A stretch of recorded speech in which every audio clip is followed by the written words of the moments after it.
Hello, ladies and gentlemen. Welcome to Focus on Liberia. My name is Dennis Jai, and we are broadcasting from Atlanta, Georgia. In this special edition of Focus on Liberia, we're going to be looking at the U.S. sanction or the U.S. Treasury Department sanction against former warlord and certain senator, pastor, and owner of the university, Prince Yomi Johnson. We're going to be looking at that, the implication of the sanctions, and what it all means for Liberia, for Liberians, and even some political actors. With me to discuss this is my co-host, Mr. Anthony Sear. I call him the political bulldog. Mr. Sear, welcome to Focus on Liberia. I don't know where you came up with this name. But folks, I'm happy to be here. Focus on Liberia, another edition. A very unique topic for today. The name Prince Johnson is like a household name in Liberia. Predominant now for good reason, some people might say. But he is under sanction by the U.S. government. That is what we want to talk about. To do this, we have invited two legal minds and experts, when it comes to the issue of legality. And they are here, and Dennis will introduce them. First, I have Councillor Frederick Jayweh. Councillor Jayweh, welcome to Focus on Liberia. This guy has been practicing law for the past over 30 years. Councillor, welcome to Focus on Liberia. Thank you, Dennis. I'm happy to be here. Next, we have the former chairman of the SY Truth and Reconciliation Commission, Councillor Jerome Verdier. Councillor, welcome to Focus on Liberia. Thank you again for inviting me. I'm honored to make the appearance. Welcome, ladies and gentlemen. Thank you. We want to welcome all our viewers from across the globe. Here at Focus on Liberia, we endeavor to educate, to elevate, and promote all things Liberia. So when issues like this, the sanction of Prince Yomi Johnson comes up, we could sit here as political junkies and talk about it, but we don't want to do that. At Focus on Liberia, we want to be in depth. So we have called some lawyers to figure this out together. So let me give you a little background of the story. We saw that on International Anti-Corruption Day, the U.S. mission in Liberia stands in solidarity with all those committed to confronting and ending widespread corruption. This includes those within the government of Liberia who stand up against corruption, committed Liberian citizens and organizations seeking to challenge the impunity of corrupt officials, and international organizations supporting anti-government efforts. And that was a publication on the U.S. Embassy. And so what is this all about? It's something called the Magnitsky Act. And we will come to that. But what does the Magnitsky Act say? Our councillors here are going to explain that. But here is the thing. Prince Yomi Johnson, a former warlord and current member of the Liberian Senate, he is the former chairman of the Senate Committee on National Security, Defense, Intelligence, and Veterans Affairs. In 1990, the release on the website goes on. He was responsible for the murder of former Liberian President Samuel Doe, and Johnson is named in Liberia's Truth and Reconciliation Report as having committed atrocities during the country's civil war. It continues, Johnson is designated pursuant to EO 13818 for being a foreign person who is a current or former government official or a person acting for or on behalf of such an official who is responsible for or complicit in or has directly or indirectly engaged in corruption, including the misappropriation of state assets, the expropriation of private access for personal gain, corruption related to government contracts, or the extraction of natural resources or bribery. Those are the things that we read, and we want to make sense of all the big book, and that's why we have our councillors here tonight. Mr. C, let's get this started. Dennis, thank you so very much, folks in cyberspace. We will ask you to do us that usual favor, hit the share button, meaning share the show with your contact. Like we said, we have legal minds here to better help us, provide the necessary understanding regarding this big news as handed out by the U.S. government. Well, let's get started here quickly. The U.S. government action is based on an act called the Magnitsky Act. And so, to our guests here, and starting with you, Councillor Verdier, what is this Global Magnitsky Act, and why should it be binding on any sovereign nation for that matter? We are not America, right? Councillor Verdier, question for you. So actually, definitely we are that, and that is We can't hear you, Councillor. It's like the audio of your computer is something else. is it my computer or your Okay, system? now we can hear you. Go ahead, sir. Thank you. Well, firstly, we want to thank God for for today, Mhm. that He has spared our lives, and we are able to gather to discuss Liberia. And in the same vein, we thank God for what is happening in Liberia. We believe Liberia is in transition, where our people are becoming more conscious of the political environment, and they are more conscious of their power, the power of the vote. And that is a transition we appreciate. I want to thank God also for you guys for keeping this show going for such a long time. And as I welcome my brother, Chancellor Jayweh, who is my senior in the practice, I thank God also that he's managed to make this show today. The Magnitsky Act wasn't global. It was initially started as an act of Congress to address human rights abuses abroad and to provide protection for those who fight for human rights. But then the United States realized that human rights violations and corruption was widespread, and that people in authority were abusing their powers and committing acts of corruption, public corruption, government corruption, and all that. And so the US, Councillor, I have to do this. I don't know, for some reason your voice is going down and up, and the quality of your summation is just being diminished because of that. I don't know if you can do anything that will improve that. okay, let me work on it while you may have my brother to talk. Okay. So Yeah.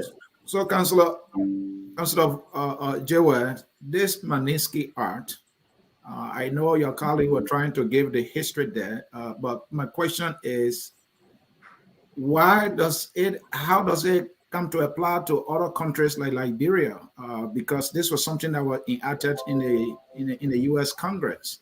Why is America using something that is more like it a law and implementing it in other countries? How come? So the act, as Councillor Verdier was explaining, Mhm. more like the history comes more like from Russia. Mhm. There was a Russian tax lawyer Mhm. who discovered that massive corruption was going on in Russia, particularly in the Russian government, Mhm. and decided that he was going to pursue, expose, and ensure that people who were involved would be brought to book. That led to his arrest and he being charged with tax fraud, detained, denied medication, some people say denied food, tortured, and he ended up dying in jail. So the US government thought that it was necessary to impose some form of targeted sanction on the Russian government and those who might have been responsible for the death, torture, and the death of this lawyer. As time went by, the US government thought to make this act global and more like using the US executive power under Section 1318, 13818, authorizing the US president, any US president for that matter, Mhm. to ensure that the act, though targeted, be used against people who are significantly corrupt. That's a very interesting word, significantly corrupt, and those who are responsible for human rights abuse. It goes further to talk about those who are responsible for extrajudicial killings, for torture, for gross violation of internationally recognized human rights as against individual or people in foreign countries. So in other words, the act is taking on what lawyers will call universal jurisdiction. Even the question you ask is that why is it applicable to Liberia and we are a sovereign state? Yes, we are a sovereign state, but we are also a member of the international body. Okay. We signed the UN Act. We participated in the creation of ECOWAS. We participated in the creation of OAU. And so there is a universality of laws that will impact us. If you have paid some attention, the Liberian Senate, the president wrote the Senate, Liberian president wrote the Senate, asking the Senate to advise him on whether there should be a war crime code or not. And if you follow that, there were many discussions, there were many lawyers who came about, including the Solicitor General, who said that, and Council Vanisham were one of those, who said that, we are a sovereign state. And so how can such extension be brought on us as independent sovereign state? But because of the doctrine of universality, acts that are performed or committed in countries other than the United States, the US government and the international community can proceed and go after those who they accuse of being responsible for extrajudicial killings, torture, other gross violation of internationally recognized human rights, and who are considered significantly to be corrupt. Thank you. And Councillor Verdier, let me come back to you. You were talking earlier that this law was not global at first. That is a significant piece of information. So share with our listening audience when, if you remember the time, and how did the law become global, and why they felt the need to make it global anyway.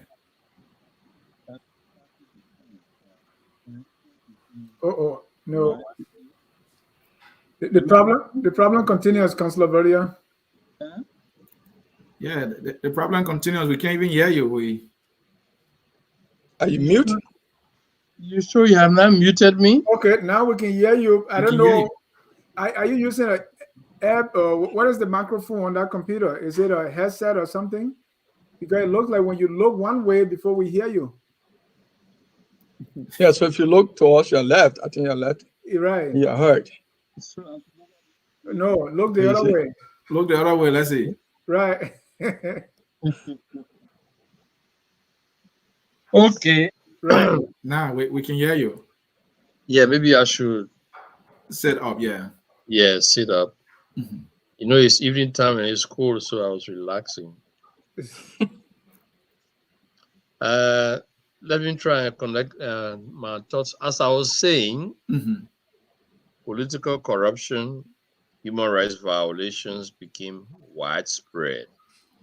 And the United States said that what has happened in Russia is happening in most other countries where the United States have interests. So they decided to expand it and make it the Global Magnitsky Act. I think that was done in 1996 during Obama's term. And so the act has been applied globally. To give the act life, an executive order was issued, and I think you read the executive order when you say EO and all of that. It was the executive order that gave teeth to the act, that authorized Congress to take actions against these kind of people who are involved in corruption, who are involved in human rights violations. And so Congress is sanctioned to impose travel ban on these people, to seize their access, and to hold them accountable for their acts of corruption or human rights violations that have been committed by them. Bearing in mind that corruption undermines stability, undermines peace, undermines the prosperity of the nation. And Liberia is a country of interest, given the long-standing relationship between Liberia and the United States. And the United States is a major development partner to Liberia. When there's crisis or instability, we look to the United States to help. When there's economic problems, we look to the United States to help. So the United States has a vested interest in Liberia. So that is why it has taken interest in what is happening in Liberia, what has been happening in Liberia, and what is undermining the peace and democracy of Liberia and its economic and political stability. Councillor Jayweh also talked about the universality of the law. United States is now United Nations. So I don't know how a United States Congress will enact something that it should be binding on other countries. And if I may ask, is this Magnitsky Act also binding on China, Germany, and Great Britain and other superpower, or is it just weaker countries? How can you enforce a law? Is the question that comes in. United States Congress gives the Treasury Department, the State Department authority to act in this way. And as Councillor Jayweh said, they have decided to apply this law universally. Okay, it has taken upon itself the moral obligation to do that, to apply this law because it's good for human rights. It is good for the progress of, how do we call it, developing and underdeveloped states, countries, and where the United States has interest. And Liberia being a case in point, I need not emphasize the kind of interest the United States has in Liberia, and that the United States is, I think, the greatest development partner contributor to Liberia as compared to other nations. So the United States has an interest, a vested interest in Liberia. And it decided that the Magnitsky Act should be applied universally, like he said, globally. It's the same as universality. Right. And talking about that also, Councillor Verdier, most of the international laws, you are aware that usually countries have to sign on those laws, like the international humanitarian laws. Liberia is a signatory, and many other international laws, talking about human rights violations and all that. In order for those laws to be applicable, if we talk about the United Nations, many countries have to sign. If I'm understanding what I'm hearing from you, this one is different. This was enacted by Congress, meaning the U.S. government. And now they give it a universal dimension, and they're just going ahead and implementing it without countries being signatory to that. Is that what it is? And if that is so, is it not an infringement on other countries' sovereignty? It is a United States law that the United States decided to apply globally. Because issues of corruption are of some international significance or global significance, because the impact of corruption is so massive. It keeps nations poor. And the United States assumes responsibility in most of these cases. Corruption leads to instability in countries. And Liberia being a case in point, the United States felt it is time to apply this law. It is an American law, an American act of Congress, and not an international law. But the United States, flexing its powers, will apply it internationally to all countries that fall within the description. And what does it entail? Sanctions. What does sanction mean? Freeze the assets of those corrupt people. Most people run to America to go to the mall, deposit money and acquire properties. Right. So the act says do that, freeze it. And don't allow them to come to American soil. American soil is too good for them. Okay, they are people of bad reputation. They have human rights violations on them. They are corrupt. They are depriving the poor people of their national resources. So you freeze their assets, you ban them from coming to the United States. So basically, that's how the United States is applying this law universally to all countries it feels, Thank you. or within, the ambit of that law. Thank you. Let me Councillor let Jayweh, me let me just.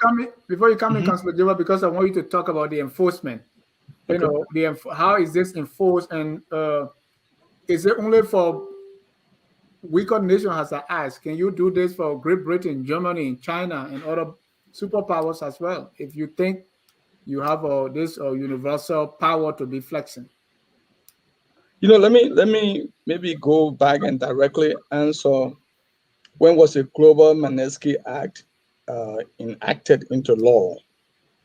It came to law first on December 23rd, 2016.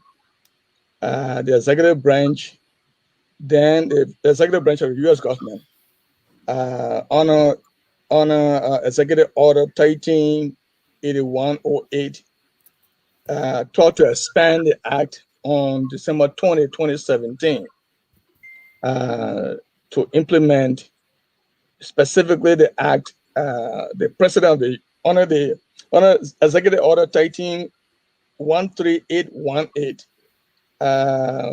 The president of the United States, in addition, could invoke the emergency authority set out. The United States Emergency Authority set out in its National Emergency Act, the NEA. Also, under its International Emergency Economic Powers Act, the REPA, as well as under the under its Immigration Nationality Act, the RNA. Now, to answer your question, the U.S. government is saying, and every country has a right to do that. The U.S. government is saying that, look, we are going to identify who we consider to be significantly corrupt. And we're going to invoke a couple of domestic laws, U.S. domestic laws, the one I just mentioned, to ensure that massively corrupt foreign players, foreign authorities, foreign people would not come onto our soil. So what did they do? They decided to say, look, on our immigration law, we can reject the U.S. government. The president of the United States enforces the immigration law. Is responsible to enforce the immigration law. So under the INA, we can say you're not coming here. We can designate you. And what is interesting is that the U.S. does not just go out on fishing expedition and designating Peter for Paul. No, they would have investigated the entity and individuals that they hope to designate, because they are designating it on the U.S. National Emergency Act. Anything that U.S. consider as a threat to its interest, security threat to its interest, it would designate you.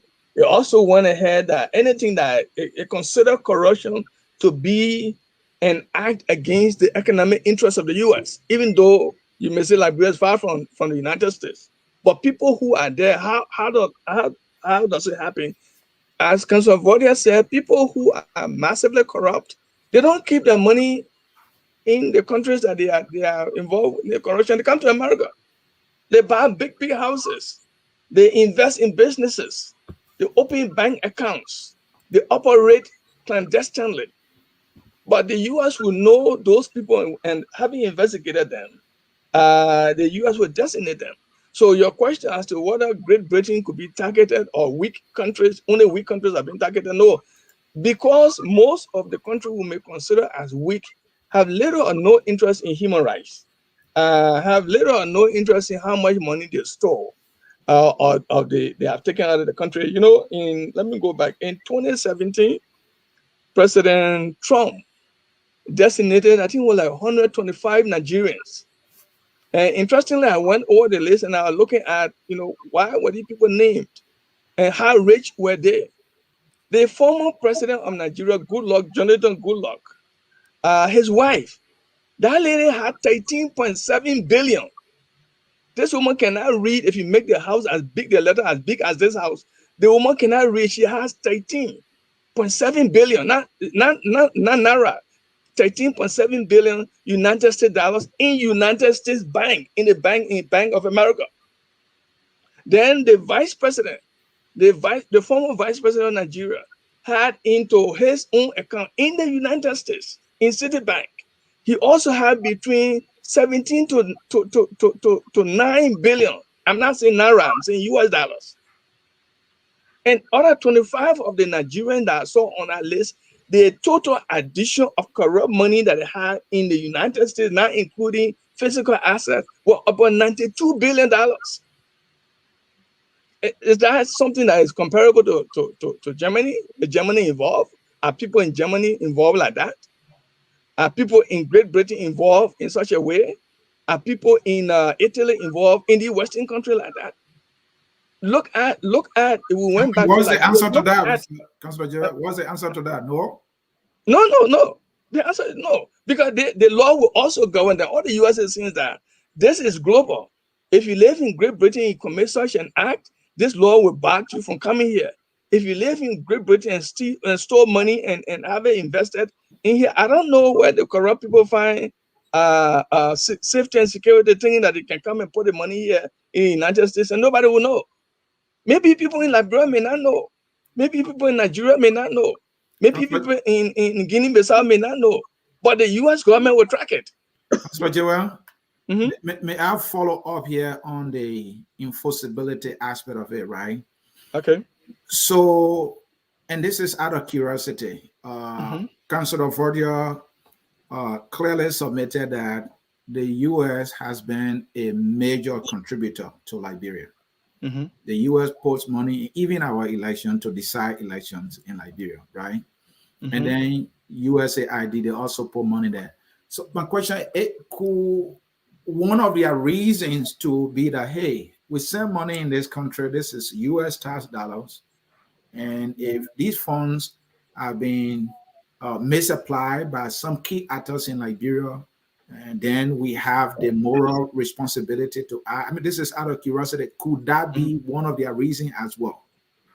Well, one of the reasons would be that, but in addition to that, the law that I just read, the US can determine that corruption in Liberia is against its National Emergency Act.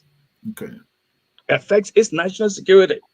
The US could also say, okay, we are sending money to Liberia, and the money is being used by corrupt people. It is against the US Emergency Economic Power Act. So they're wasting their money on a country that it should be helping, but the money is not even reaching down to the ordinary people.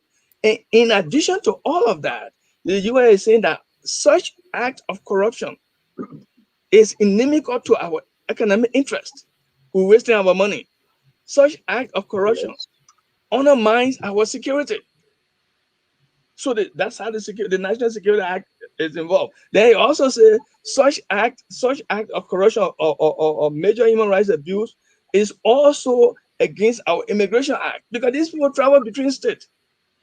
You know, I talked to some Liberians, I think 2 weeks ago, when President Weah were traveling in one of these countries, I think it was Great Britain. And the joke they had was that they had to carry 2-3 load of SUV with boxes of money. I don't know how true is that. I don't know whether it's true or not.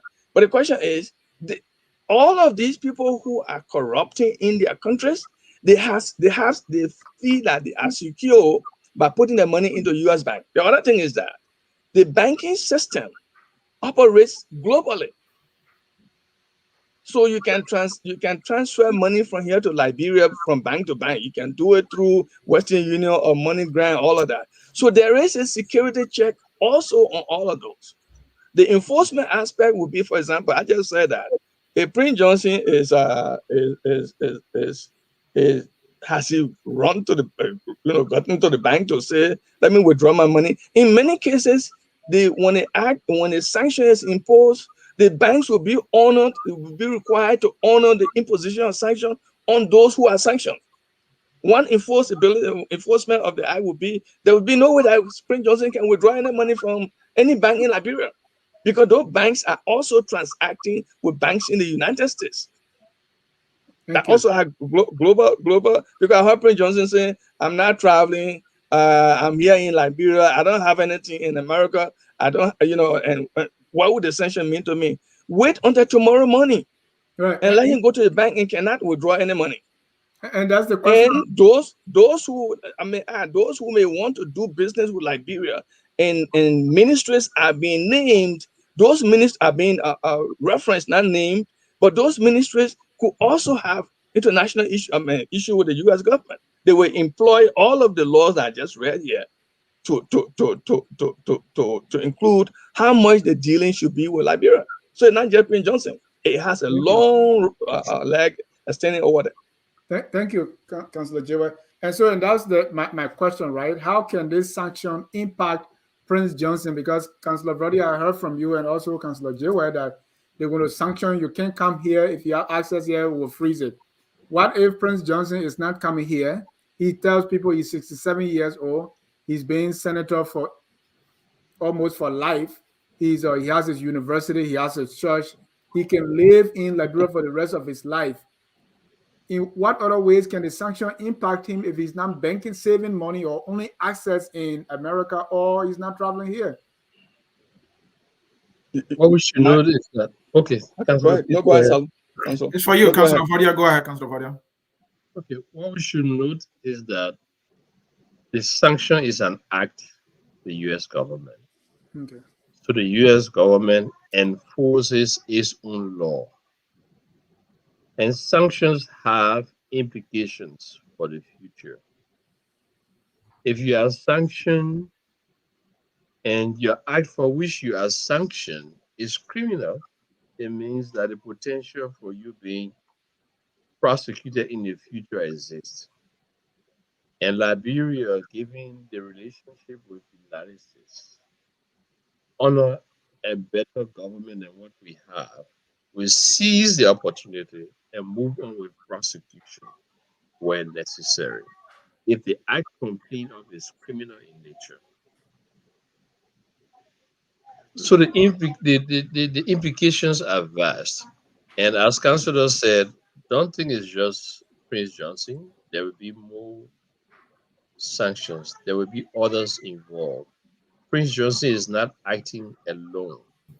Prince Johnson is acting along with other people and most likely government officials who are also involved. And then secondly, there have been Liberians, including myself, who have been banging on the doors of the United States, saying that, look, you have invested a lot in Liberia in restoring peace to Liberia. Corruption has been identified as a root cause of the conflict in Liberia. And not only you, the international community, ECOWAS, and all have invested in Liberia. If sanctions are not imposed, the risk of another war or returning to violent conflict is high.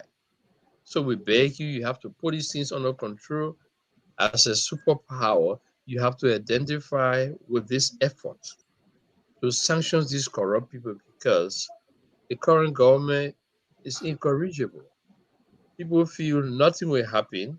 People believe impunity is the order of the day, and that is why they are going on doing the things that they are doing. And so the United States government felt compelled, using its own laws, to impose this sanction. And as Councillor Joe also said, ECOWAS has a protocol or whatsoever against corruption. AU has recently passed also its own laws. I won't say laws, but they are protocols against corruption. United Nations has a protocol against corruption. And Liberia is a signatory to all of these protocols and international norms. So Liberia is a proper party. When officials, corrupt officials in government are abusing their powers, abusing authority, and making their people poorer and poorer and poorer by explicit corruption. Councillor Verdier, Yes, sir. if I may, you were saying that these charges against Prince Johnson, for example, those are crimes. We talk about bribery, pay to play, or money laundering, and all that. Those are crimes. Are you saying that the only thing the United States can do is to freeze assets and impose sanction? They cannot prosecute you. They cannot take you to jail. It will be left with the country, like Liberia, to do that. Is that all the teeth this Magnitsky Act got? It's more than that. If you are charged as an individual, now they have not been charged with crime, but they have been sanctioned. That's what I'm saying. They have been sanctioned. If the United States government sees that Liberia is not doing anything, they could go ahead to indict these people or arrest them. That's where Councillor Jayweh comes with the universality of the law. It's being applied universally. So if you travel outside of Liberia, because Prince Johnson, for example, is so in league with the government, they may not want to take actions against him. But if he travels outside of Liberia, the United States could use its relationship with other countries and enforce the sanction on him. Has there been any history of anyone of this U.S. Going beyond sanction when it or freezing of assets when it comes to this Magnitsky Act? Have they arrested someone, or have the country in which these things occur arrested someone? Anything beyond sanction and freezing assets? Is there any history? If you violate the laws of Liberia, of America, you are subject to the jurisdiction of America. Councillor listed several of the acts in the emergency law: immigration, American security, American economic interests is affected by all of these, because if they waste their money in Liberia, it's a waste of economic resources. If Liberia breaks down because of corruption, there's instability and all that, it affects the United States. I get that, Councillor. What I'm saying is, where's the history of this Magnitsky Act doing anything beyond sanction and freezing assets? Well, I wouldn't point to it now, but I know there was sanction on Russia. Russia was sanctioned because of what happened against Magnitsky. And the act. You want to come in, Councillor? Yeah. So I just wanted to add that the U.S. just taking its international emergency economic powers. The U.S. could decide, say, okay, your 2022 budget that you just passed, you got if you look at the items on the budget line, you will see that the government of Liberia is looking for money from the international community to even help support the budget. The U.S. on its own can decide, say, we're not going to send money on that into Liberia any longer.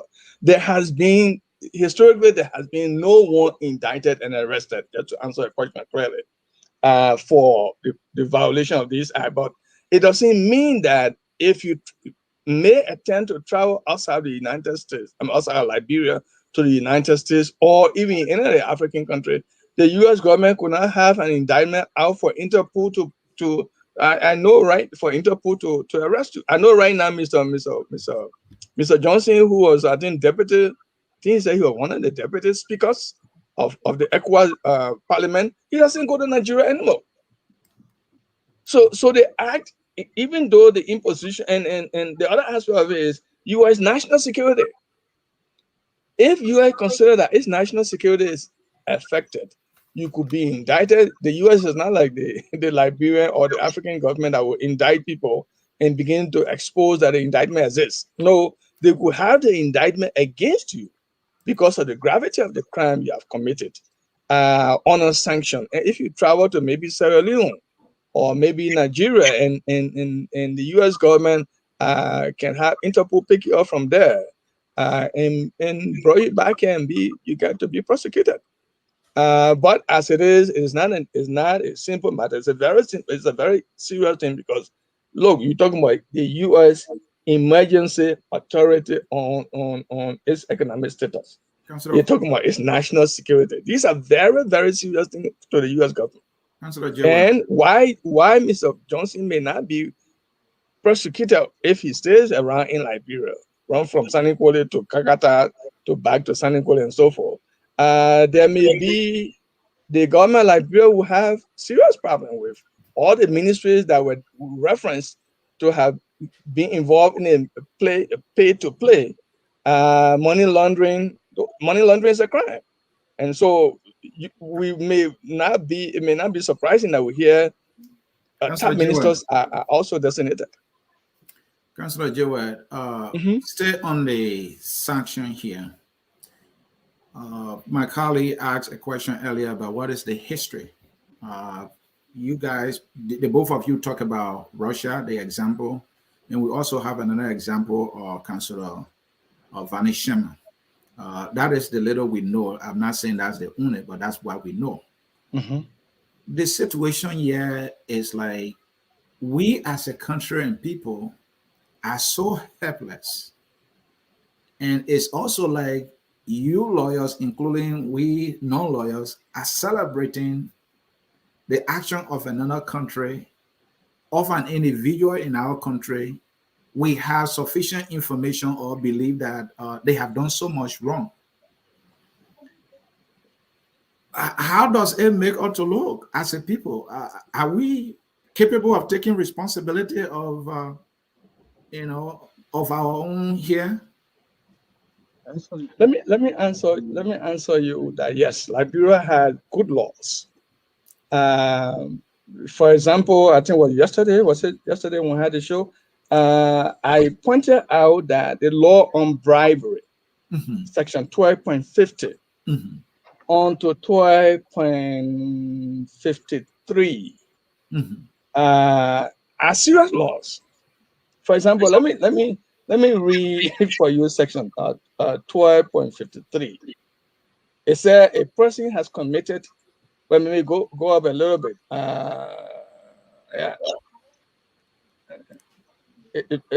Trading section 12.53, trading in public office and political endorsement.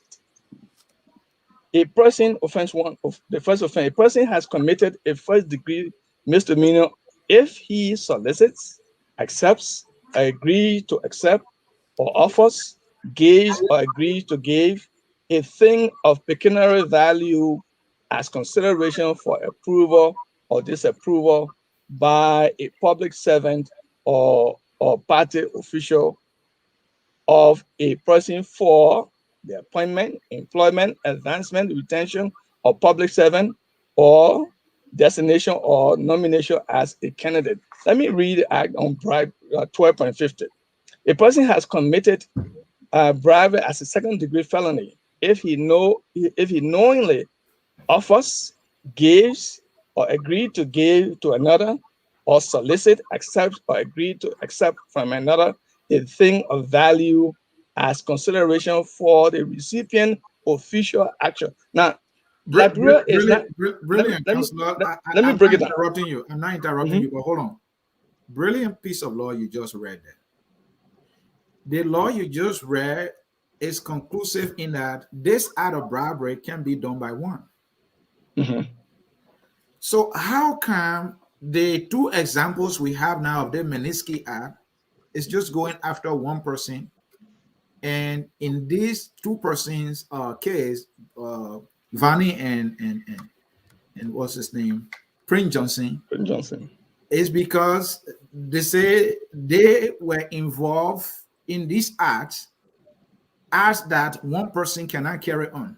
So is the U.S. Magnitsky Act or the U.S. being selective here in enforcing this Magnitsky Act in Liberia? No. All the U.S. has done, and if you read the announcement very carefully, you will see the U.S. did not just sanction or reference in its sanction publication Prince Johnson. They are ministries. For example, NSA, Prince Johnson is alleged to be is supposed to be giving the government of Liberia intelligence. What you call intelligent advice on peace and stability. He getting checks for that. There are ministries and then also said that for Mr. Johnson, apart from the intelligence, for Mr. Johnson to be able to assist the government to maintain peace and security, he also getting salary. Yeah, those salaries are coming. Those salaries, and then he is involved in buying and selling a vote. Those salaries and the acts that involve, I agree with you, they are players. So the bribery, someone has to solicit bribe. Someone has to be on the other end to give the bribe. Even though the U.S. have not named the specific people in the Liberian government, we do know that we have one ministry in our country that control finances. It will be our Minister of Finance, our Minister of Finance. We know that people who are in intelligence work in Liberia will be our National Security Agency or National Security Ministry. We know that people who are involved in the election matter will be the National Election Commission. So you're looking at the entire structure, even though it is Johnson that is sanctioned, it is Councillor Vani Sherman who is also sanctioned. There are and if you note is that in the Sherman case, there are almost like 6 or 8 top government officials where Mr. Sherman are calling this one Big Ball 1, Big Ball 2, and so. But the sanction itself, they will name those who are significant players in it. And for example, from government to government situation, the U.S. government may decide to say, look, Mr. We are our Liberian government, we will not fund you because it is your Minister of Finance that is paying all the money. It is your national security agency that is involved with receiving quote unquote intelligence when no intelligence at all. It is your Minister of Defense. So if I may follow up quickly, talking about significant players, Prince Johnson and Vani Sherman, who is most significant? I mean, Prince Johnson, Vani Sherman on one hand, and the Ministry of Finance that you gave as an example, and other Ministry of Agency that have been involved. Of the two, which is most significant? Well, Prince Johnson is targeted as a person. So I would think the Ministry of Finance is most significant because this is an arm of government.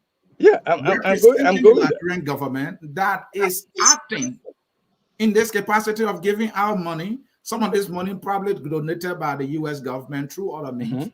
So they should go after that agency of government and leave Prince Johnson alone. But they start with Prince Johnson. How fair is that? So Prince Johnson is the receiver of the bribe. Prince Johnson is the one that got salary from National Minister of National Defense to ensure that the Liberia have peace and security. Prince Johnson is the one who is also assisting the National Security Agency, intelligence with National Security Agency, hoping that he provide intelligence to peace and security. The fact that the U.S. government in pronouncing sanction on Mr. Johnson and naming those ministries is a notice. There's something in law that we normally would say the Liberia need to take judicial notice. Who does that notice serve our people? We want these people to be held accountable. You just referencing them. You are even afraid to call their names.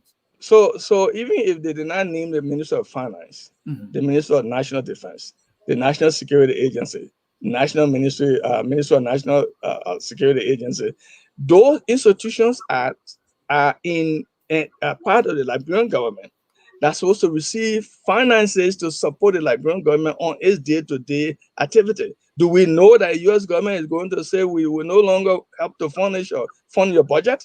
Do we know that the U.S. government will say that, in fact, when Prince Johnson was named as the chairperson on national security or something in the Senate, the U.S. government just basically said, we don't want him. Do we know that 2023 budget will start having shortfalls because of the sanction on Mr. Sherman?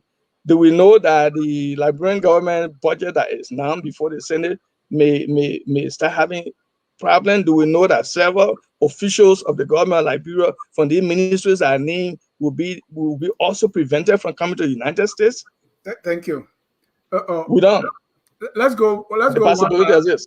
Let's go one by one here, and I want to follow up on that question because those things Prince Johnson is being accused of, they are not done by one person. And let's see how that works. One, Prince Johnson has been involved in pay-to-play funding with the government, ministries, and organizations for personal enrichment. Pay-to-play funding with ministries, organizations. So it means there are people he's interacting with to pay and play.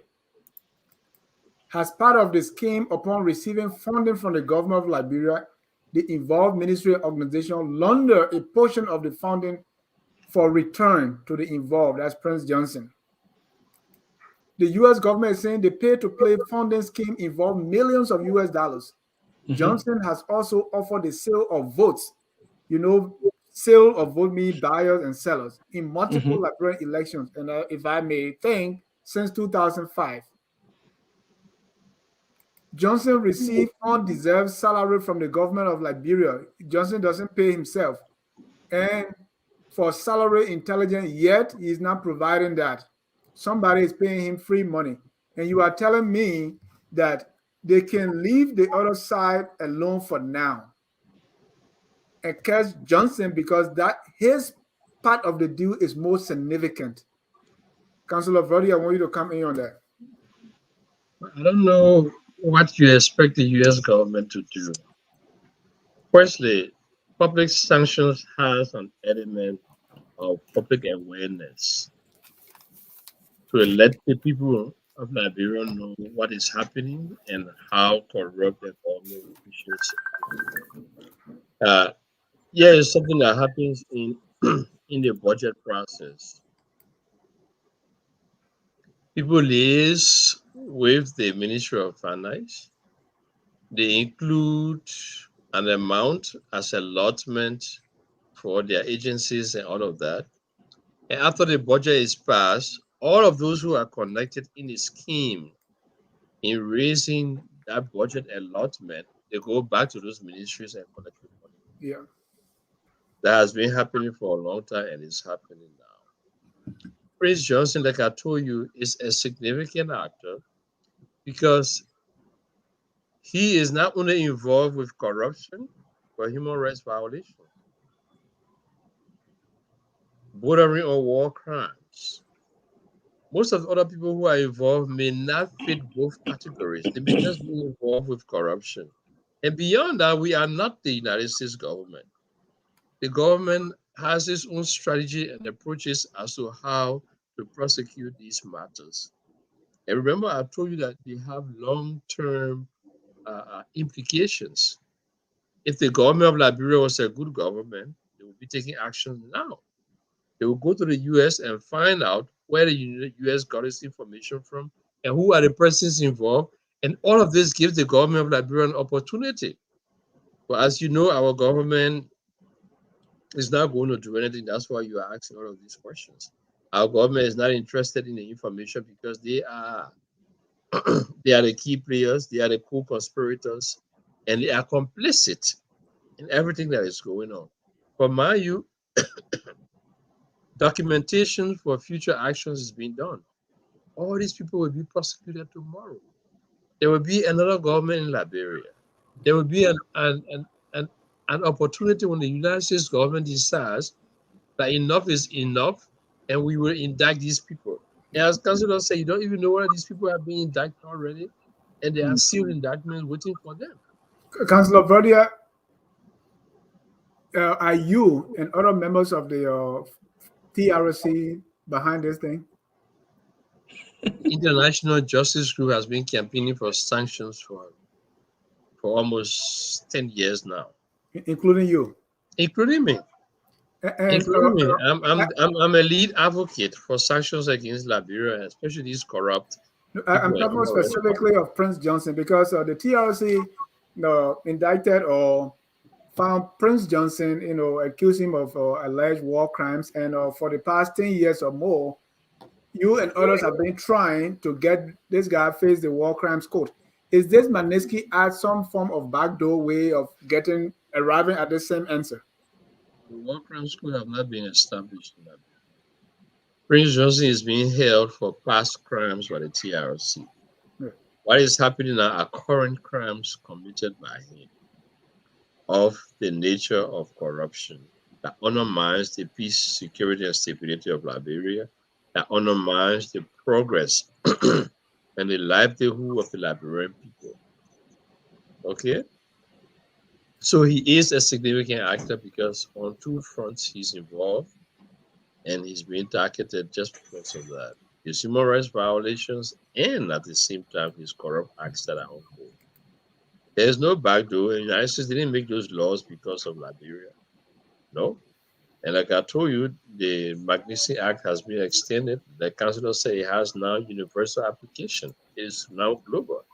And the United States will use its laws to ensure that these laws have teeth and they bite. If we had a good government in Liberia, I can show you things would have been happening on the ground by now. But unfortunately, we don't have. And we have an opportunity. Where Liberia is just where we were before the war. I would like to bring it out. There were people who were deciding, should we wait for elections or should we go to war? Those who say we're not waiting for elections because Samuel Doe will cheat in the elections, so there's no need of waiting for elections.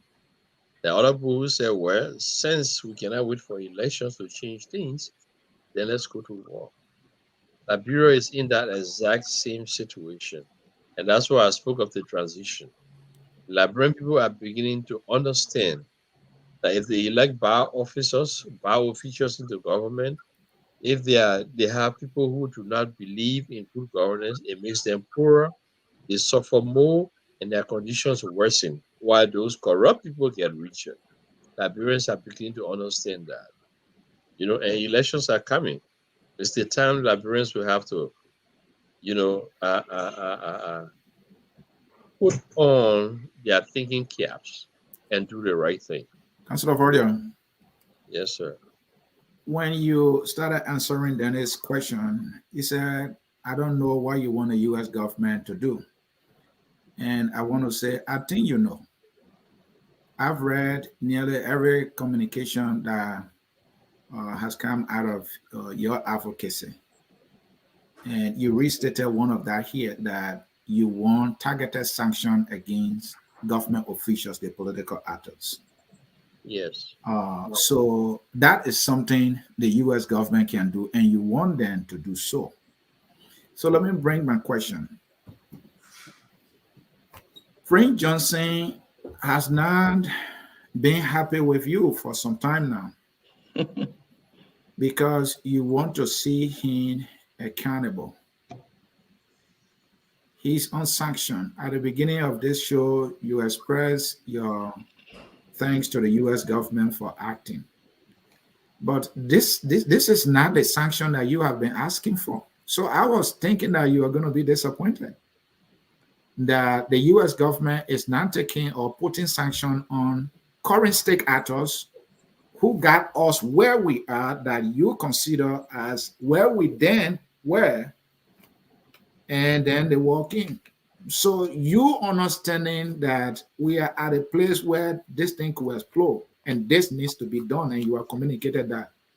Instead, they are looking for the Buku man in the country. The one when they say you are sanctioned and no one will say something. We have Ellen Johnson Sirleaf. She paid some of their money to Prince Johnson.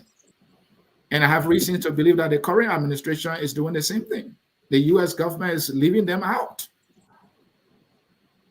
One is better than zero.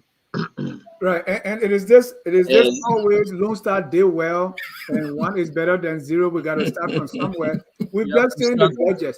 Yeah, you have to start from somewhere. okay. One is better than zero. I don't work for the U.S. government, neither do you. Mm-hmm. The U.S. have their own policies, and how they implement it and all of that is their prerogative. Mm-hmm. I'm just an advocate, and you two are just somebody to educate civil society on what happens. Mm-hmm. Okay? And like I told you, for the past 10 years since I've been in the United States, that's been part of the mission to tell the United States government to prevent another conflict in Liberia. Our people are suffering, our people are poor, our people are dying. You have to take some action, you have to get involved. This is, we called for sanctions, and this is the beginning of the imposition of sanctions. The United States government has started this way. And we have to wait and see. And more than that, they should give what an impetus civil society to the news media, which is part of civil society, everybody to be aware of what is happening. The United States will not come and run our government for us, but they will take actions within their power, within the scope of their authority, based upon their laws. Let me just add. And before you add, Councillor, we're gonna take a break, get comments, and then get calls. But before you add, let me add this to you so that you can add, because I asked you the same question yesterday. That if you look at the budget, where just stationary for the Ministry of State for Presidential Affairs is more than twice the budget for entire county. We've now seen that there is a $1 million put in the budget for President Salih's foundation. Another one from another foundation of hers called Amuje. Both Salih Foundation and Amuje have the same website. You can see what you call significant corruption going on now. And we are going after Prince Johnson. What problem does sanctioning Prince Johnson through the Magnitsky Act solve when you compare that to the highway broad daylight robbery that is going on right now in Liberia, which Prince Johnson is not even part? And we know that, Councillor. You know, I think about 2 months ago, I reviewed the 2016, 2015, 2016, 2017 Liberian budget with specific reference to how much money our senators and representatives take home from all of the corruption. Now, in my view, the Liberian government budget is an instrument to destroy Liberia. Right. Why do I say that? Because if you look at how much money is allocated to the county, each county, in spite of how many people live in there, is allocated $2 million per year. Just, I think 200,000 to 2 million. 200,000. 200,000 per year. 3 million. Yeah. So and the entire, that's why day in, day out, if you go to Liberia will remain as it is. I went to Kakata when I'm in Liberia. The grass at BWR have grown so much around the houses that somebody had to tell me, Councillor Jayweh, over there at BWR. Even though I knew BWR very well, I didn't go to school there, but I knew the place because I played around fire and whatnot. So to answer your question, none of us on this show is aware of what diplomatic steps that the U.S. government has put into play before going out to sanction Mr. Prince Johnson. Mind you, the U.S. government named the defense in referencing in sanctioning Mr. Johnson. The U.S. government referenced the NSA, referenced defense. I'm sure referenced Minister of Finance, that where the money coming from. As Councillor Verdier said, look, if we as Liberians are serious, do we have to wait for the American government to sanction one Prince Johnson before we say, oh, why did America just choose one person? That many people in our country corrupt. I just read for you the Liberian law on bribery, section 12.50 to 12.53. What we do in Africa, particularly Liberia, is that we don't investigate. The U.S. government has just referenced all of these ministries. Is the Ministry of Justice going to have enough power to be able to investigate those institutions? No, the Ministry of Justice will not do that. Why? Because the Ministry of Justice listens to the president, and not just this president. Any other president who is in power must listen to the Minister of Justice must listen to the president to selectively prosecute people. In Mrs. Salih's government, Councillor Marco Wright was then Solicitor General. Mrs. Ellen Johnson Salih asked Councillor Marco Wright to write a list of those who he considered to be in a limelight for prosecution. Councillor Marco Wright said he had to list. Mind you, the law creating Minister of Justice gave the Minister of Justice exclusive power without talking to the president to designate, indict, and prosecute people. But the president said, I want to see the list. of those that you wish to prosecute. The scene will be corruption. That's corruption. So the scene will be, Mr. We are, and if you as a Minister of Justice decide that, Mr. President, I'm not going, or Madam President, I'm not going to listen to you, I'm going to list people to prosecute. The countries we're talking about are so corrupt. They will call our Supreme Court. They will call the judges in the trial court and tell you, you want your job, you must listen, you must not dismiss that case. Everything will be done in the back door. Do we need to wait for America to tell us that your country is so bad that we are going to go after you from our own law? Now we are complaining, say, oh, we are sovereign state. How sovereign are we when we're not able to enforce our own laws? Councillor, I don't think that's the point. The point is we are rejoicing now because America has thrown us some crumbs. And that's the problem. If we are not able to do these things ourselves and we have to wait for America to kind of what I will call making fun of our situation. I mean, with all the horrible things that are going on since 2005 till now, we know how NOCA became bankrupt and President Salih said, I take responsibility. We know about 16 billion, 25 million, all that. People were put in jail and as soon as President Salih sneezed, they were free. Now President Salih had $1 million to a foundation and we see all these things going on. The whole country, infrastructure are in ruin. You look at Taj Mahal, you look at the University of Liberia bathroom. These are crimes against the people. And yet we are waiting for America to say something and we are all over the place clapping. I think that's the fundamental issue that I have. It's better we sit down in our suffering and cry ourselves to sleep than America to cough and then we are all happy. So Dennis, the U.S. government doesn't have to sanction anybody at all. So let's do it. If we had, if Liberia, for example, and nobody is rejoicing because Prince Johnson as a single person is named. We are looking at the fact that we're hoping the government is asked to take judicial notice. Again, I will name a minister. Your Minister of Foreign Affairs or your Minister of Finance may be involved. Your Ministry of Defense may be involved. Your Ministry of National Security may be involved. There are people laundering money. Money laundering is an international crime.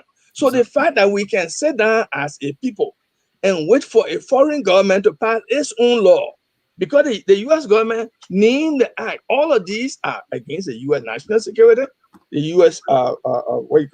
Economic interest, because U.S. sending money there. Before we say, oh yeah, today is the if you ask the Liberian government, are you ready to investigate those ministries that were mentioned to find out who all were involved in this thing that the U.S. government is talking about? Is the Liberian government willing to liaise, the Ministry of Foreign Affairs and the Justice Ministry willing to liaise with the American embassy to find who are those involved and indict them? Let me tell you something. Indictment in Liberia under the Liberian law don't mean anything as long as they are interested with the president, because the indictment that was brought against Councillor Sherman, Speaker Tyler, Richard Talbot, Eugene Channel, Willie Belly, many people. All what they did, the government went back when Musa Dean became Minister of Justice. They went back and rewrote the indictment so that it would become so complicated that all of the people named will be free. Are they not free today? Yes, they are. Similar thing happened to the Alan Cochran case. Hold your thought there. We're gonna take a short break. When we come back, we're gonna read comments and open our phone lines for callers to weigh in. We don't want to keep you guys too long, so the number is on the screen there: 605-313-6004. The code is 791403. So we're going to take a short break. When we come back, we'll read comment and keep this thing going. At Focus on Liberia, we discuss everything Liberia, from education to politics, arts and culture, entertainment, agriculture, history, religion, family, and technology. Focus on Liberia uncovers and showcases the best of Liberia and shows the world the truth about Liberia. We educate, elevate, and promote all things Liberia. We conduct interviews, panel discussions, debates, and more. Tune in to Focus on Liberia on Facebook and YouTube and be a part of the stories that make up the news. This is Focus on Liberia, and I am Dennis Jah. Welcome back to Focus on Liberia. This is special edition. Senator Prince Johnson and the U.S. sanction against him. We are looking at the impact, the implication, the justification, and what this thing mean for other political actors. Let's look at your comments here. Paul Johnson say, so true, my brother. However, we will pay for corrupt acts after 2023 when he's voted out. Louis Sanon, any government official who pays for another to play is equally guilty. Ellen got Nima's vote twice to win. Chris Gay, Robert Salih was caught in corruption act and his mother took responsibility of it. Is USA government thinking on arresting her and her sons? Samuel Sar Johnson, the current government officials should wash their bags because Uncle Sam's soup can get cold before drinking it. So I am sure more heads will take the role. It is just a matter of time. Doris Smith, Verdier is one of the mastermind behind this whole thing. Oh, I think she was saying Verdier is one of the mastermind. I don't think Councillor Verdier is denying that. You call it mastermind? Labura Vani, I have known FOL as a credible platform, but listening tonight gives me another perception. The United States said millions of dollars are involved. Isn't that sufficient? Only in Liberia, a person like Prince Johnson will have the audacity to be talking by now. But we will see if Prince Johnson is that significant. Sarah Putu, if America chose Prince Johnson, she knows what she's saying. Where did he get the money that he built his university from? America knows because she is the main person behind all of this. Bikers Murphy say, good point, Dennis Jah. Those are some of the comments here. Mr. Sear, do we have more comments there? We do, and a lot here. Let's hear from Jimmy Eastman. This is not the first time the chairman of the EU declared our agreement with China to fish in our territorial water and nothing was done. Our system has been compromised and only drastic actions can reverse the trend.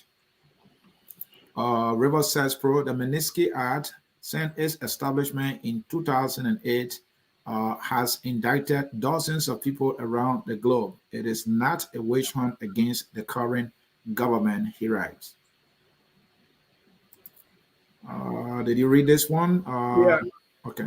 Cooper Kwame say, how long will it take America to showcase those who are on the list of corrupt individuals? If AU or ECOWAS has the same protocol in place, why is America the one to implement this policy? What is the government of Liberia that reported? Was it the government of Liberia that reported the Prince Johnson situation to America? And we have Bacchus Matthews writes, all warlords should be sanctioned. CRCR say the ICC is different from the ICJ and has such the ICC has encountered problems with enforcement. What about Ellen Johnson Sirleaf's role in the conflict and her interference in recent times?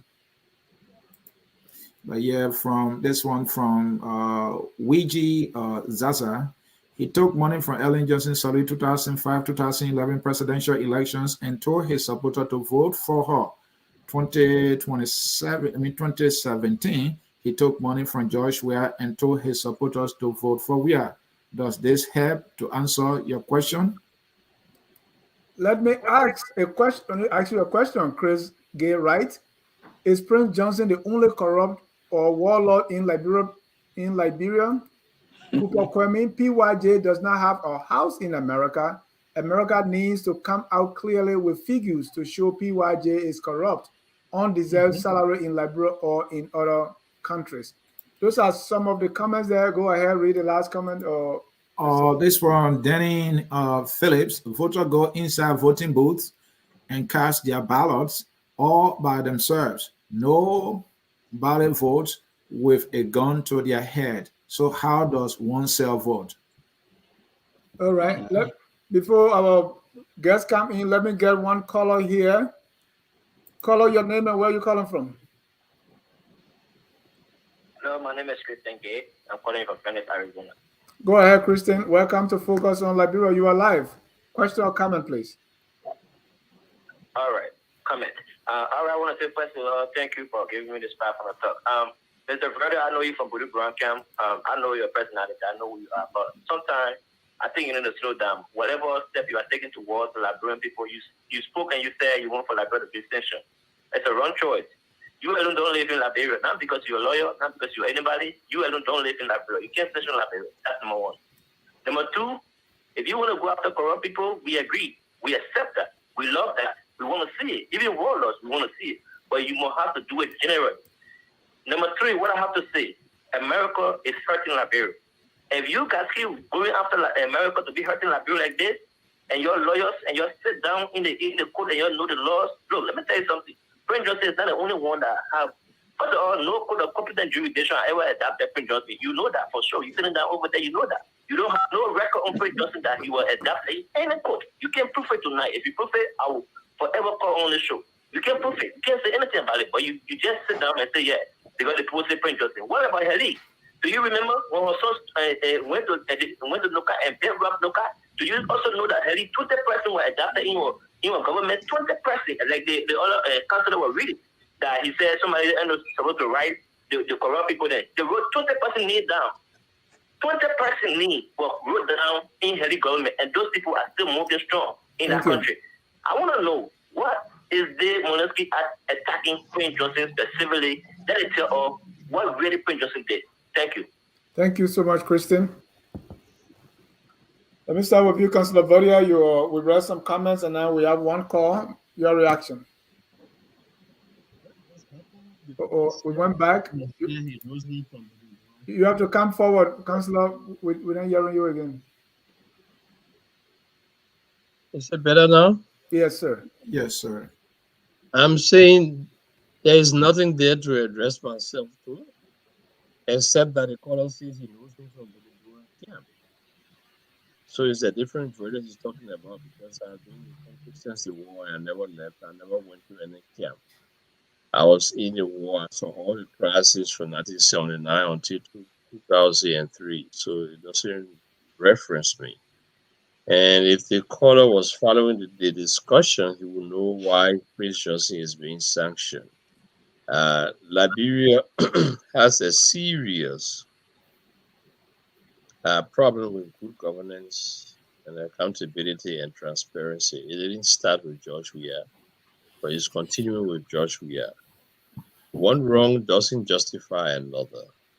Because Ellen Johnson Sirleaf, maybe government was corrupt or so, and nothing was done so, that doesn't justify why the corruption should continue to be done.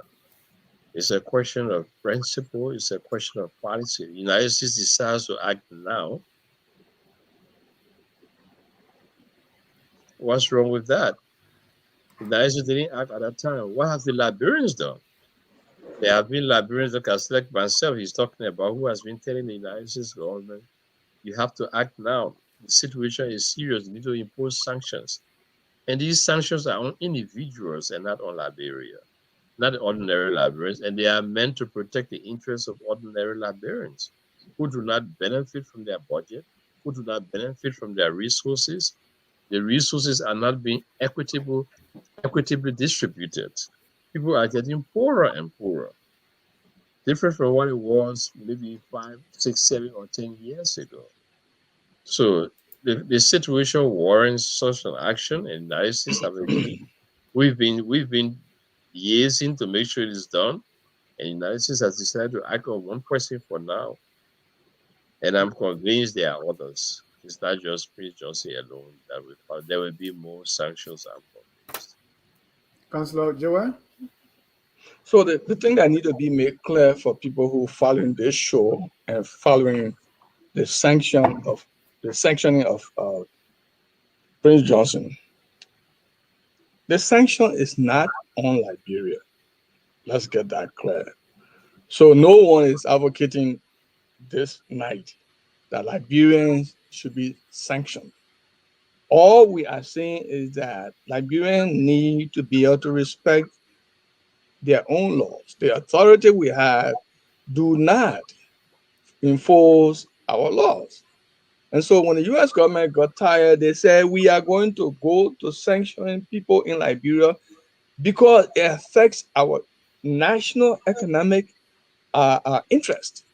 It affects our national security interest. It has to do with money we're sending to help these poor countries. Mind you, as far as Liberians are concerned, if Prince Johnson, those who call in Prince Johnson supporters, and people who may not understand what the act is all about, may be thinking that as far as no foreign country is like America is sanctioning anybody in Liberia, it's okay. You know, it happened. Ellen Johnson Sirleaf there, Ellen Johnson Sirleaf gone, and so we are the thing continue. It's okay, but Liberians need to not wait for any foreign country to try to enforce their laws against us. We, as a civil society organization and civil society actors, need to be able to stand up. How many Liberians educated around have interest in reading the Liberian budget, for example, to see how many from Ellen Johnson Sirleaf time to now, Liberian budget have been written to improve the livelihood of those who are in power in government. The other again, I'm from one of the counties in Liberia. It's very difficult to move from Monrovia to go to Sano. It's very difficult to go to Grand Cru, to go to River G, to go to even when you pass what you call it, you pass Salinkole, when you pass Ganta, all the other roads are not there.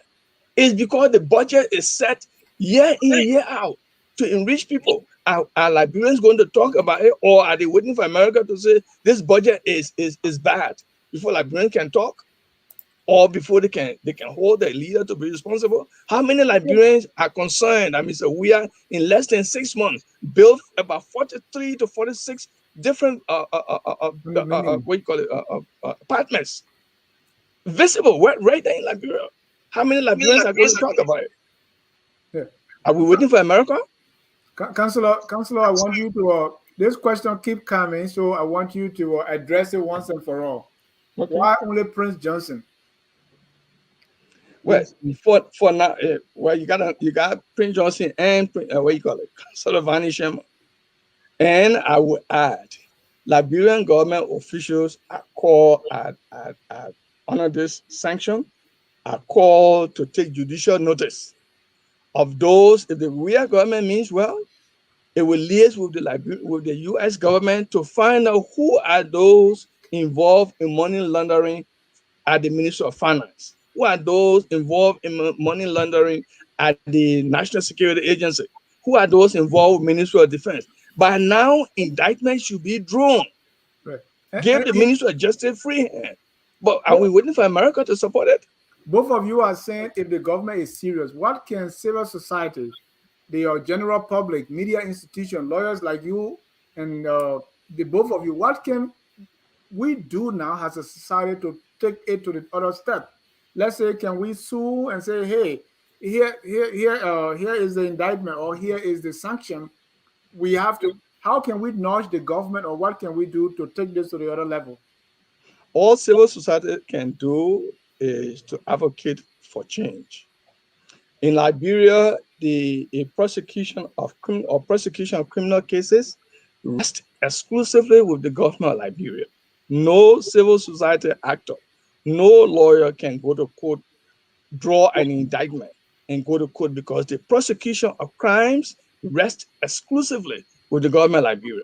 Maybe civil society can be arguing now to have the legislature, the representatives and senators we have, to be able to pass a law or draw themselves a bill to give civil society the power enough to be able to go to court and prosecute those who we consider as criminal minds, those who we consider to be significantly corrupt. But as it stands, civil society cannot go to court on civil cases or on criminal cases. Particularly on criminal cases, the indictment, you cannot indict anybody in former or current official as civil society actors.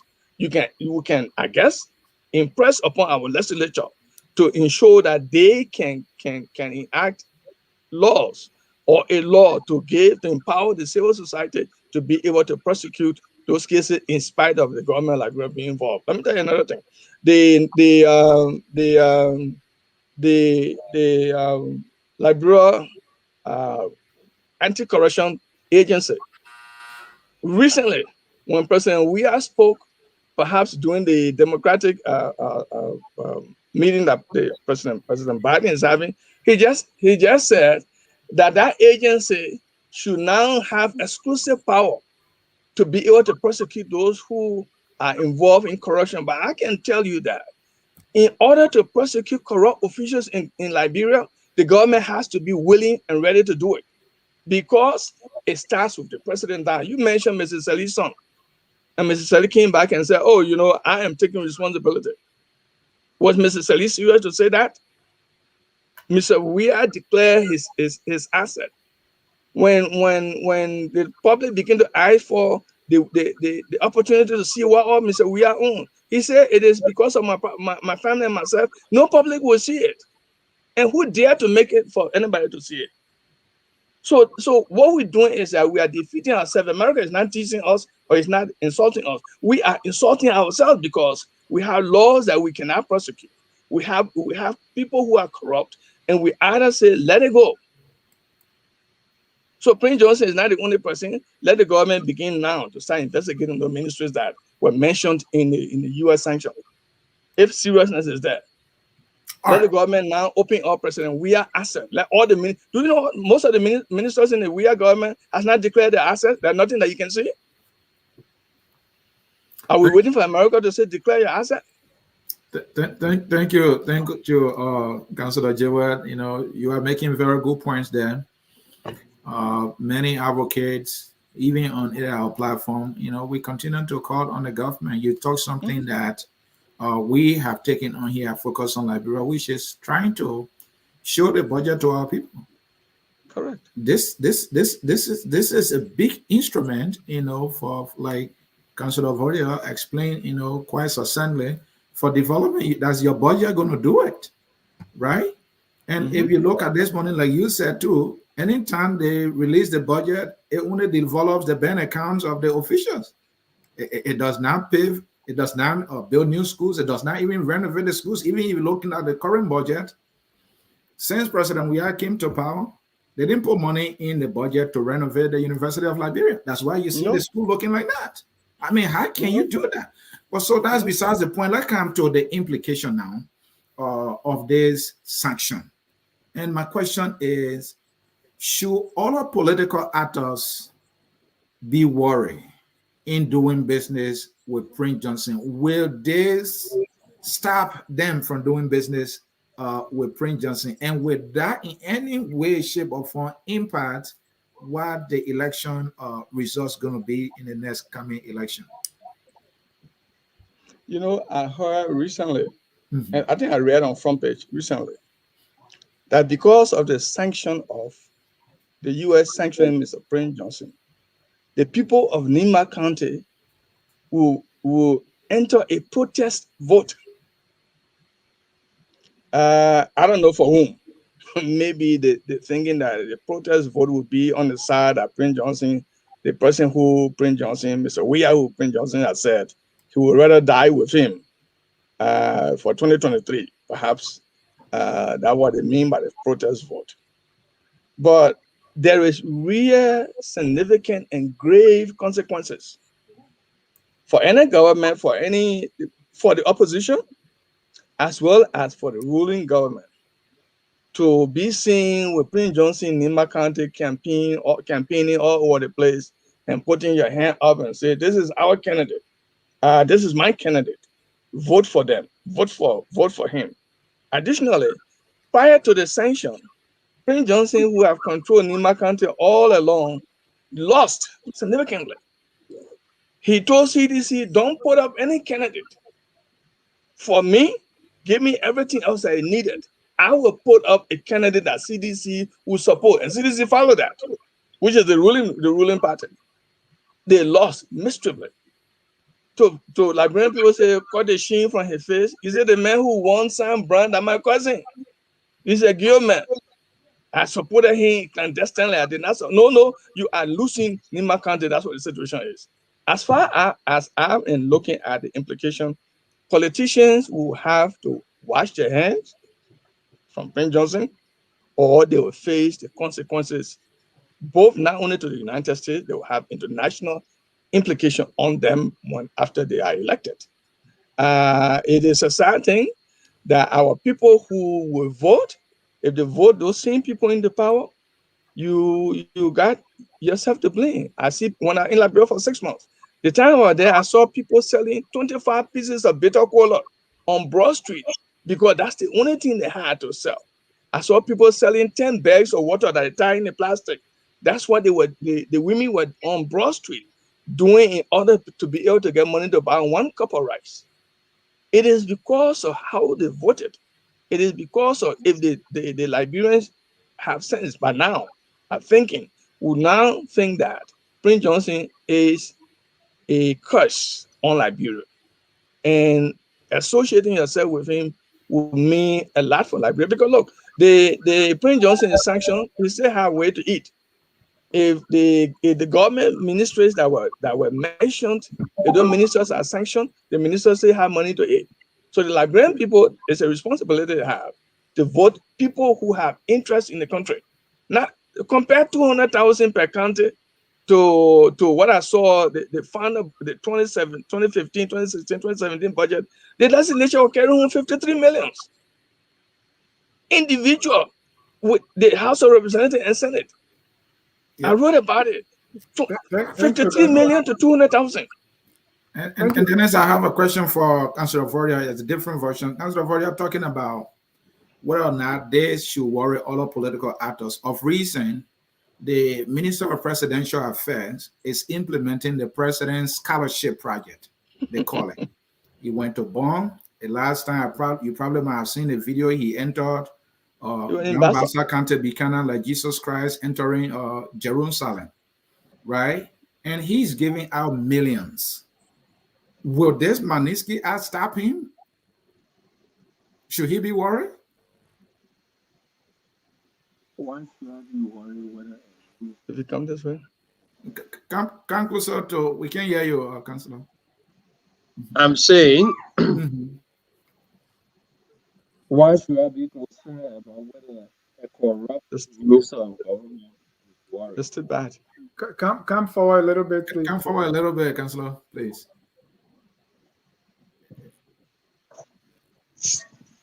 How do I?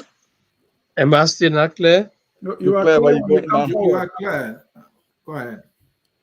It's okay this way? Yeah, it's good. Go ahead, sir. What I'm saying is that the ministry, they're still not good. No. So if you come on this side, it looks like your device says you shouldn't be a little away from it. You need to be closer. So we you know that what happened when you rush from work and then you can't run away. Okay, yeah, we'll soon take leave of you. Is it okay?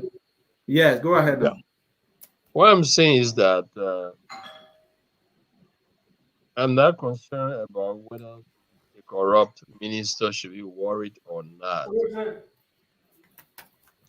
We are concerned about how conscious our people are, and that's the role of civil society to educate our people. At this time, I will not be able to tell Liberian people who to vote for, but I can clearly tell them who not to vote for.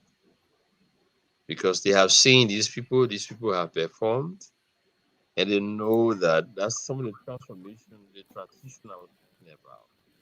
Liberian people are aware that the policies of this government have made them poorer and they are suffering because of the government they put in office. Even though I'm not convinced that this government came purely by the will of the people, but the election was dished out to them. And now they are the governors and they have failed our people and they continue to fail. These are the kind of things we will give to our people. If the minister should be worried, it doesn't have to happen now. But in the future, all these corrupt people going back to any justice anytime, all of that, we don't want to waste time with that. All of them will face justice. All of them will be prosecuted. Liberia is not going to remain the way it is. The transition is on. our people are aware. We are waiting, and we choose to wait for elections rather than to consider the alternatives that other people may think about. And we believe that with the consciousness of the people, they will make the right choice once the elections are freely held and there's no rigging and cheating during the elections. And those are some of the things that we are working on. How do we guarantee that the polls are free and fair and the results represent the verdict of the people? Indeed, Liberia is transitioning to something better. Good things are happening that people don't see, but we are happy that the United States continue to partner with the Liberian people. They are helping the Liberian people in ways that they cannot even help themselves. Just what Councillor Jayweh said, I agree with everything Councillor Jayweh said. You don't have to wait for America to pronounce before you know that there are AOC in our midst. All of us know that the government is corrupt. Forget about the budget. It's just an instrument that they use to legitimize fraud, to legitimize corruption. So that's the sad situation we're in. That's why we need better leaders, and we hope that we can help our people in making good decisions during the next election. Change the folks. They haven't performed well for you. Change them. Give somebody else a chance and see what they can do. Thank you. And Anthony earlier asked about the implication on the elections, because some of the things that Prince Johnson has been accused of, and I'll give you the example, pay to play. These are things that we see all around the place. The selling of votes. And even the little guys are involved in trading. You already know. So that people already know. United States didn't have to say it. Yeah, so I'm not talking United States now. I'm talking about, because these things now, since the United States has probably opened our eyes that these are crimes, maybe we didn't know before. That's why the legislators were taking undeserved salaries. They're getting paid to even sign a budget. So to what extent now are we going to open our eyes to these things and maybe prosecute them or call them out ourselves? Pay to play, undeserved salary, selling and buying of votes, etc. Trucking. One common thing like Liberia, I think was the 2020, was it the 2020 election? People, in fact, almost all the election, buses, people are bused from Kakata to Bombing to Kakata, Grand Bassel to Mangibi to Grand Bassel. But the fault is not the international community. The people who are involved in, and it's a crime to do that. So what can we do about it now? But all civil, again, as I said, all civil society can do. For example, if you saw people transporting people from one country to another for having paid those people to go and vote on their side, the only thing that civil society can do is basically either have the legislature to enact a law to empower civil society to be able to go to court against these people or the government itself.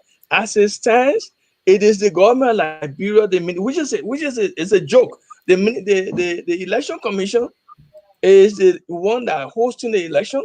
It's the election commission that is hosting the investigation of election fraud against its official. It's the election commission that is determining who won the election when fraud is raised. So the election commission is a player and also the judge in deciding that. But until the civil society or lawyers or the Liberian people can be empowered to be able to take on this issue before our court single-handedly, we can just advocate.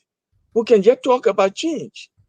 If the buying or trucking of vote, where somebody will go to Nima County and say the whole of Nima County vote for Ellen Johnson Sirleaf, and then later on come back and say, I made them to vote for you. So something got to be inside for me. Civil society can't do anything because you cannot prosecute without a law that allows you to be able to prosecute active criminals, active corrupt people, significantly corrupt people.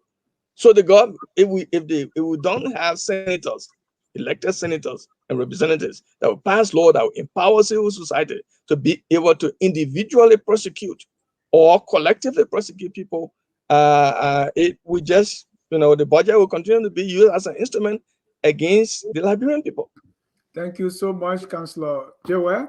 I want to thank you too for coming and joining us tonight to make sense of this whole Magnitsky Act, its impact, implication, and what it means for the Liberian people and the country as a whole. We really appreciate the time, and even those that are watching with us and those who will watch later.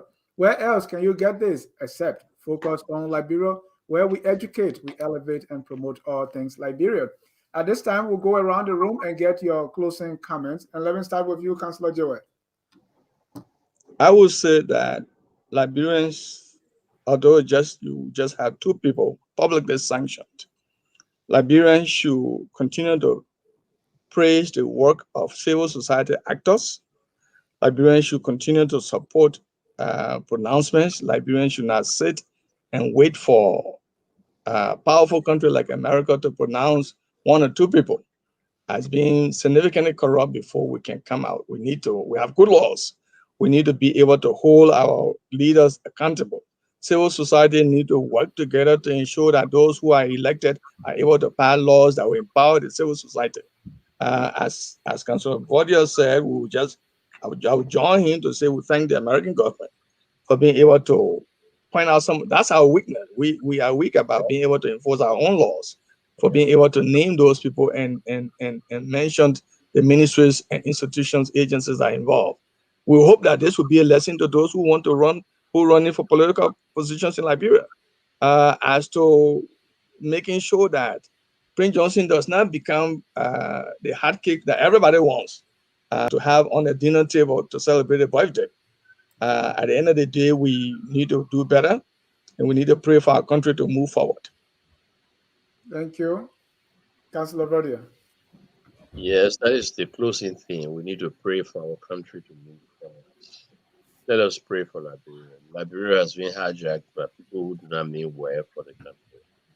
And the burden is on on all of us, in civil society, to educate our people.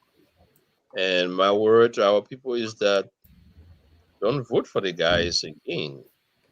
Vote against them. They have treated you badly, and they have ruined the country. Nothing good is happening in the country. Things are bad. Living standards have dropped. Corruption is high. The best thing, or the most that people can do, is to vote against the government. Don't vote for them. Don't put them back in power. That's the power you have. Make sure all of those who are corrupt in government do not come there again, so that new people can come. And these new people come and do the same thing, they will have to be removed. But civil society is there to be the watchdog and to educate society on what's happening. The United States didn't have to say it before. We are aware. Nothing the United States said is strange to Liberians. Most of us are aware of what has been happening and what is going on. So again, I join Councillor again and say we thank the U.S. government for at least taking action to protect its economic interests, its security interests, which invariably works in the interest of Liberia, because government officials will now know that people are watching and people are taking notes and people are filing reports from Liberia on what is happening. And the United States is aware of everything that is going on. Because they don't see it, they don't talk, doesn't mean that it's not been documented. The sanction is now being documented for future references. So thank you guys for having us on tonight. Thank you so much. And Mr. Sia, your closing comment. And Mr. Sia, in your closing, tell me, what problem does this Prince Johnson indictment going to solve for the country? Well, zero. And I would say again, zero. It's not going to solve any problem for Liberia. And there where I agree with Councillor Verdier and Councillor Jayweh, that the U.S. didn't have to do anything. In fact, the group of people who are in the best position to act, to bring solution to the problems we are having should be our leaders themselves. Unfortunately, that the leaders now are involved in these very crimes that we are talking about. So then it's like our people are there crying, hoping that just one day, and that is why maybe Councillor Verdier talk about prayer, You know, we have become this helpless nation, helpless group of people. We can't do anything. You organize a protest now to ask the legislatures to reduce their salary. It's not going to happen, Dennis. You organize a protest now, you say, hey, my Ellen to get $1 million in the budget when you don't even have a penny for laboratory at what you call Bocon Washington Institute. We want to see that change. It will not change. The only way it can change is that the president decides to change it. So then is this Magnitsky Act sanction being placed on Prince Johnson. It does not solve a single problem for Liberia. The only thing it did is it has, opened so many Liberian eyes that, oh, this thing is serious. Because sometimes when it comes from their own people, they don't believe it. When it comes from the Almighty America, then it makes sense to them. So that's the only thing it does, and I don't see how it changed anything for Liberia. Prince Johnson is still senator forever, remain senator. He will continue to get the money that he has been receiving. That's what it is. On that note, I want to say thank you so much for watching. Keep it here at Focus on Liberia, where we educate, elevate, and promote all things Liberia. Tomorrow, we're going to be here with the eminent Weti, who's going to give us an update on dual citizenship. And if possible, we're going to have Chairman Musa Bilete the following day. We want to say thank you again, Councillor Verdier, Councillor Jayweh, for coming, and thanks to all our viewers and even those who will watch later. On behalf of all of us here at Focus on Liberia, whether you believe the Magnitsky Act has teeth to bite or not, whether you believe Prince Johnson is the lowest hanging fruit or not, or he's being singled out unfairly while others are left, we are all Liberians and we want the best for Liberia. And in so doing, we must do our best to make our country the glorious land of liberty. And that's why we end with the song that says, we are all Liberians. Have a good night, folks. We are Liberians.